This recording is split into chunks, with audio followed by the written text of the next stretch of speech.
3rd degree मिलते ही सोनम रघुवंशी ने कबूल कर लिया अपना गुनाह।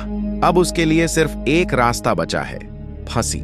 जी हां, वही सोनम रघुवंशी जो पिछले कई दिनों से पुलिस को लगातार गुमराह करती रही, झूठ पर झूठ बोलती रही।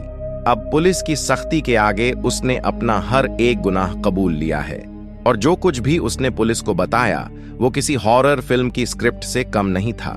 सोनम के इस कबूलनामे के बाद खुद पुलिस भी हैरान रह गई, उनके पसीने छूट गए। आखिर एक महिला ऐसा प्लान कैसे बना सकती है? इस केस को पुलिस ने रेयरेस्ट ऑफ द रेयर करार दिया है और सारे सबूतों को इकट्ठा करके अब फांसी की सजा दिलवाने की प्रक्रिया शुरू कर दी गई है। सिर्फ सोनम ही नहीं, उसका आशिक राज कुशवाहा भी अब जुर्म कबूल कर चुका है। आखिर कैसे भोले भाले राजा को सोनम ने अपने आशिक के साथ मिलकर कहातम कर दिया? इसके बारे में अब तक आपने जो भी सुना है वो अधूरी कहानी थी, लेकिन आज मैं पूरे फैक्ट्स, सबूत और पुलिस के अनुसार आपको इस केस का वो एक सच बताने वाला हूं जिसे आप लोगों से अब तक छिपाया गया है। लेकिन वीडियो शुरू करने से पहले मेरी आपसे एक छोटी सी गुजारिश है। आज आप भले ही चैनल को सब्सक्राइब न करें, लेकिन इस वीडियो को अंत तक जरूर देखिए और कमेंट में सोनम जैसी कातिल के लिए और राजा के जस्टिस के लिए अपने मन से जस्टिस फॉर राजा जरूर लिखिए, ताकि पूरे देश को पता चल सके कि कितने लोग राजा के सपोर्ट में हैं। मार डालो इसे। मेघालय की वादियों में सोनम के द्वारा कहे गए ये सिर्फ 3 शब्द नहीं थे, ये वो खंजर था जिसने एक पति के सीने को नहीं बल्कि उस रिश्ते को छलनी कर दिया जिसे हम और आप शादी कहते हैं। मेघालय की वादियों में जब सोनम ने कहा मार डालो इसे, तो हर कसम, हर वादा खून से लथपथ जमीन पर पड़ा था। इस कहानी की शुरुआत होती है 1 अक्टूबर 2024 को। रामनवमी का दिन था और रघुवंशी समाज का भंडारा था। इसी दिन समाज के लोग शादी के योग्य लड़के लड़कियों के नाम समाज के रजिस्टर में लिख देते हैं। सोनम के फैमिली वालों ने जब उस रजिस्टर में राजा रघुवंशी की डिटेल्स पढ़ी तो उन्हें लड़का अच्छा लगा। एक तो राजा का काम भी अच्छा था, दूसरा वह इंदौर का ही रहने वाला था। उसके बाद सोनम की मां का राजा के घर फोन आया, वे लोग मिलने आए। फिर लड़का लड़की आपस में मिले और बात पक्की हो गई। लेकिन शुरू में ही राजा ने एक ऐसी बात नोट की जिससे उसके परिवार वाले अगर समझ जाते तो शायद राजा की जान बच भी सकती थी। राजा ने एक दिन अपनी मां को बताया कि सोनम मुझ में इंटरेस्ट नहीं ले रही है। राजा दरअसल सोनम के साथ फिल्म देखने जाना चाहता था। सोनम ने इसके लिए मना कर दिया। राजा फोन भी करता था तो सोनम उससे बात नहीं करती थी। राजा की मां ने इस बारे में सोनम से पूछा तो उसने कहा, मैं ऑफिस में बिजी होती हूं इसलिए बात नहीं कर पाती। तब राजा के परिवार ने इस पर ज्यादा ध्यान नहीं दिया। उन्होंने सोचा कि शायद सोनम सही कह रही हो। फिर आया 10 मई का वो दिन, दोनों की शादी हो गई। दोनों का परिवार खुश था, मगर यहां पर एक ट्विस्ट आया। राजा शादी के बाद कश्मीर घूमने जाना चाहता था, लेकिन पहलगाम हादसे के बाद वह प्रोग्राम उसे टालना पड़ा। लेकिन तभी सोनम ने बिना राजा से पूछे मेघालय की टिकट बुक कर दी। जब सोनम ने ऐसा किया तो राजा भी हैरान हुआ। उसने अपनी मां को बताया कि सोनम ने मेघालय की टिकट बुक करा दी है। टिकट हो गया था, इसलिए मां ने भी अधूरे मन से कह दिया, ठीक है। अगले दिन सोनम और राजा घर से तैयार होकर निकलने से पहले मां से मिलने जाते हैं तो सोनम शादी के दिन वाले सारे गहने पहन रखी थी। फिर सासू मां ने कहा, बेटी इतनी दूर जाने पर इतने कीमती गहने नहीं पहन कर जाया जाता, किसी की नजर पड़ गई तो वो तुम्हें नुकसान पहुंचा सकता है। लेकिन सोनम ने सास को मना लिया, यह कहते हुए कि मम्मी मैं संभाल लूंगी। सोनम के साथ साथ राजा ने भी सोने की चेन, डायमंड की ब्रेसलेट और हाथ में 2 सोने की अंगूठी पहन रखी थी। इस पर भी राजा की मां ने राजा से कहा, बेटा तुम भी यह सब पहनकर मत जाओ। लेकिन राजा कहता है, मां सोनम बोल रही है कि मेरे ऊपर अच्छा लग रहा है, इसलिए मैंने यह सब पहन लिया। मां थोड़ा सोचती है कि हनीमून पर कौन इतना सोना पहनकर जाता है, लेकिन दोनों की खुशी के लिए मां भी बोल देती है, ठीक है जाओ, लेकिन अपना ख्याल रखना किसी की इस पर नजर न पड़े, नहीं तो तुम दोनों को नुकसान पहुंच सकता है। मां ने तो जाने को कह दिया था, लेकिन उन्हें क्या पता था कि ये सब सोनम की चाल है। वह राजा को मारकर सारे गहने लेकर अपने प्रेमी के साथ भागने वाली थी। इतना ही नहीं, हनीमून पर जाने से पहले ही सोनम ने हनीमून के नाम पर राजा से अपने अकाउंट में 9,50,000 रुपए ट्रांसफर भी करवा लिए थे। दोनों पति पत्नी 20 मई को हनीमून के लिए मेघालय रवाना हुए थे। 22 मई को दोनों शिलांग के मावलखिया गांव स्थित सिपारा होम स्टे में ठहरे थे, लेकिन 23 मई को उनके साथ कुछ ऐसा होता है जो किसी हॉरर स्टोरी से कम नहीं है। दरअसल 20 मई को राजा और सोनम गुवाहाटी एयरपोर्ट में लैंड करते हैं। फिर वे लोग कामाख्या देवी के दर्शन करने के लिए जाते हैं। असम में ऐसे ही 2 दिन घूमने के बाद 22 मई को राजा और सोनम शिलांग में पहुंच जाते हैं। वहां की एक लोकल रेंटल एजेंसी से वे लोग एक स्कूटी किराए पर लेते हैं और उसी स्कूटी से आसपास के कुछ जगह घूमते हैं। अगले दिन यानी कि 23 मई की सुबह 5:30 पर वे लोग अपने होटल से चेकआउट कर लेते हैं। वे लोग अपने लगेज बैग को स्कूटी में कैरी करके घूम नहीं सकते थे, इसलिए उनके पास जितना भी कीमती सामान था उसे वे एक छोटे बैग में डालते हैं और बाकी का लगेज उसी होटल के रिसेप्शन में छोड़ देते हैं। उस दिन सोनम का फास्टिंग था, इसलिए वे लोग एक दुकान से कुछ फ्रूट्स खरीदते हैं और कॉफी पीते हैं। उसके बाद वे लोग उसारा हिल्स की तरफ बढ़ते हैं, जो कि शिलांग से लगभग 60 किलोमीटर दूर है। वहां पहुंचने के बाद दोपहर करीब 1 से 1:30 बजे के बीच सोनम अपनी सासू मां से फोन पर बात करती है। इसी कॉल से पता चलता है कि राजा और सोनम नीचे जाकर जहां घूमना था उस जगह पर पहले ही घूम चुके थे और करीब 1:30 बजे के आसपास अपने स्कूटी के पास लौट रहे थे। यह राजा और सोनम का आखिरी कॉल होता है, क्योंकि 1:47 पर जब राजा के बड़े भाई सोनम को कॉल करते हैं तो सोनम का मोबाइल रिंग तो होता है लेकिन कोई रिसीव नहीं करता। राजा का फोन तो पहले से ही स्विच ऑफ था, लेकिन 24 मई को सोनम का फोन भी बंद हो जाता है। अब यह क्लियर हो जाता है कि 1:20 से लेकर 1:47 के बीच ही कुछ अनहोनी हुई थी। राजा के बड़े भाई विपिन तुरंत शिलांग पहुंचते हैं। जब वे होटल पहुंचते हैं तो वहां पता चलता है कि राजा और सोनम 23 मई की सुबह 5:30 पर चेकआउट कर चुके थे और उनका लगेज अभी तक वहीं रखा हुआ है। तब से इस बैग को कोई लेने नहीं आया। यह सुनते ही विपिन को यकीन हो जाता है कि कुछ न कुछ तो अनहोनी हुई है, जरूर दोनों किसी मुसीबत में हैं। राजा और सोनम का घर वालों से बात हुए 1 दिन से ज्यादा हो चुका था। ऊपर से पूरा नॉर्थ ईस्ट भारी बारिश की चपेट में था। कई जगह बाढ़ और लैंडस्लाइड की वजह से रेड अलर्ट लगा हुआ था। ऐसे में समय रहते खोजबीन नहीं होती तो उनका मिलना मुश्किल हो जाता।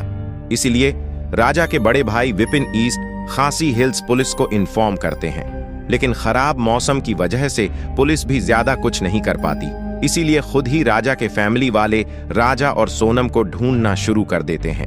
राजा और सोनम ने अपने ट्रिप की कई फोटो और वीडियो अपने परिवार को भेजे थे।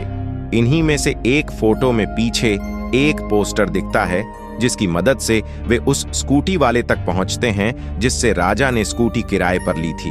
वह बताता है कि उस स्कूटी में जीपीएस ट्रैकर लगा है, जिससे उसकी लोकेशन पता चल जाती है। जब लोग वहां पहुंचते हैं तो पाते हैं कि स्कूटी एकदम ठीक तरीके से पार्क की गई है। चाबी अभी भी उसमें लगी है, जो अजीब बात है, लेकिन स्कूटी के साथ जो हेलमेट दिया गया था वह भी गायब था। अब भी पुलिस इस केस को उतनी गंभीरता से नहीं ले रही थी, लेकिन जब मध्य प्रदेश के मुख्यमंत्री और सांसद इस केस में दिलचस्पी दिखाते हैं तब जाकर सर्च ऑन ऑपरेशन तेज होता है। लेकिन खराब मौसम की वजह से रेस्क्यू करना मुश्किल हो जाता है। मगर ऐसे हालात में भी वहां के लोकल लोग राजा और सोनम को ढूंढने में आगे आते हैं।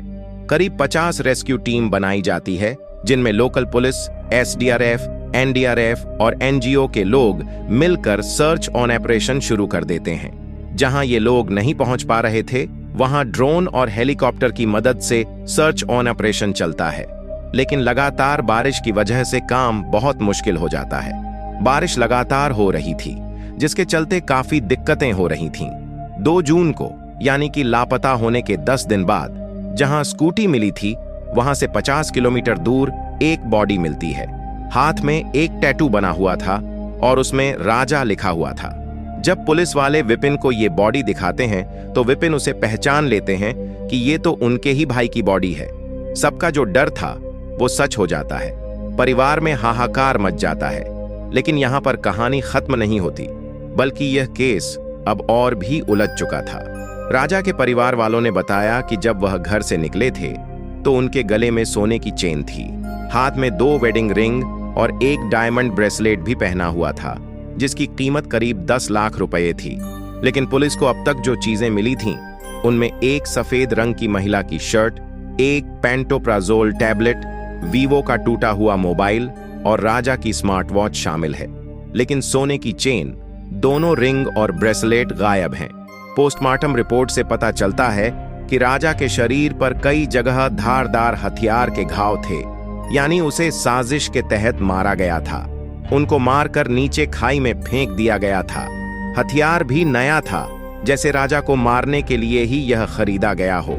हालांकि पुलिस ने उस हथियार को भी बरामद कर लिया है। जो स्कूटी मिलती है वह प्रॉपर्ली एक जगह पर पार्क की गई थी। उसमें कोई स्क्रैच मार्क नहीं था, जिससे यह पता चलता है कि उनका एक्सीडेंट स्कूटी में नहीं हुआ है, बल्कि उन्हें मारा गया था। लेकिन अजीब बात यह है कि उस स्कूटी में चाबी लगी हुई थी और उसका हेलमेट मिसिंग था। स्कूटी से थोड़ी ही दूरी पर राजा और सोनम के बैग्स भी मिलते हैं, जो वे अपने साथ लेकर आए थे, और वहां से लगभग 50 किलोमीटर दूर राजा की बॉडी मिलती है। यह तभी पॉसिबल हो सकता है जब राजा को मारने के बाद कातिल ने स्कूटी को उसरा हिल्स के पास लाकर पार्क किया होगा, और स्कूटी वहां पर पार्क करने के बाद उसी ने ही गाड़ी में चाबी छोड़ दी होगी, क्योंकि यह वन रेंटेड स्कूटी थी। फिर उसने वह बैग भी वहीं पर फेंक दिया होगा, यानी कि कातिल उसे मारकर बॉडी को दूर फेंकता है और स्कूटी को जानबूझकर सही से पार्क कर देता है, ताकि सर्च ऑपरेशन गुमराह हो जाए। राजा को 23 मई को मारा गया, लेकिन उसकी बॉडी 2 जून को मेघालय के प्रसिद्ध वे सावडोंग फॉल्स के पास एक गहरी खाई में बेहद सड़ी गली हालत में मिली। शरीर पर गहरे जख्म थे। सिर और पीठ पर धारदार हथियार के 2 घाव साफ नजर आ रहे थे। इन सब साक्ष्यों से साफ हो गया कि यह कोई हादसा नहीं, बल्कि सोची समझी और खौफनाक कांड था। अब तक पुलिस इसे लूटपाट का मामला मान रही थी और सोनम रघुवंशी की तलाश में जुट गई थी, जो उसी दिन से लापता थी। पुलिस को शक था कि लुटेरों ने राजा को लूटने के बाद उसका कांड कर दी, और संभव है कि सोनम को भी मार कर कहीं फेंक दिया हो। जैसे ही यह खबर मीडिया के जरिए आम लोगों तक पहुंची, हर कोई सन्न रह गया। लोगों में गुस्सा फूट पड़ा और वे सड़कों पर उतर आए। विरोध प्रदर्शन शुरू हो गया। जनता के भारी दबाव के बाद पुलिस ने तुरंत विशेष जांच टीम SIT का गठन किया और सोनम की तलाश को प्राथमिकता दी। लेकिन इस मामले की दिशा तब पूरी तरह से बदल गई जब एक स्थानीय गाइड ऑल्बर्ट पीडी ने पुलिस को बताया कि 23 मई को उसने राजा और सोनम को 3 अनजान युवकों के साथ फॉल्स की ओर जाते हुए देखा था। इन तीनों युवकों की सबसे चौंकाने वाली बात यह थी कि वे सभी हिंदी में बात कर रहे थे। इसके बाद पुलिस ने CCTV फुटेज खंगाले। फुटेज में राजा, सोनम और 3 अज्ञात युवकों को एक साथ घूमते देखा गया। जब पुलिस ने सोनम के मोबाइल की कॉल डिटेल रिकॉर्ड CDR निकाली, तो कई संदिग्ध कॉल्स इंदौर और यूपी के नंबरों पर मिलते पाए गए।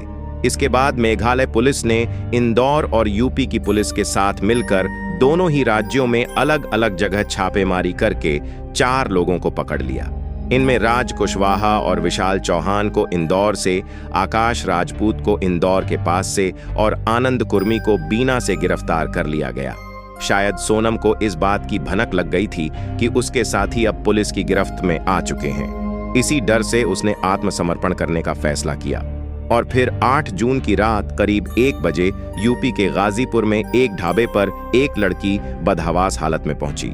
उसने काले रंग की टी-शर्ट और लोअर पहन रखा था। बाल बिखरे हुए थे। चेहरा बेहद थका हुआ लग रहा था, जैसे कई दिनों से सोई ना हो। डर और घबराहट उसके चेहरे पर साफ झलक रही थी। लड़की ने ढाबे वाले लड़के से कहा, भैया क्या मुझे आपका फोन मिलेगा? मुझे अपने घर वालों से बात करनी है। ढाबे वाले ने बिना सवाल किए अपना फोन दे दिया। जैसे ही लड़की ने कॉल किया, वह रोने लगी। उस वक्त कोई नहीं जानता था कि यह लड़की कौन है।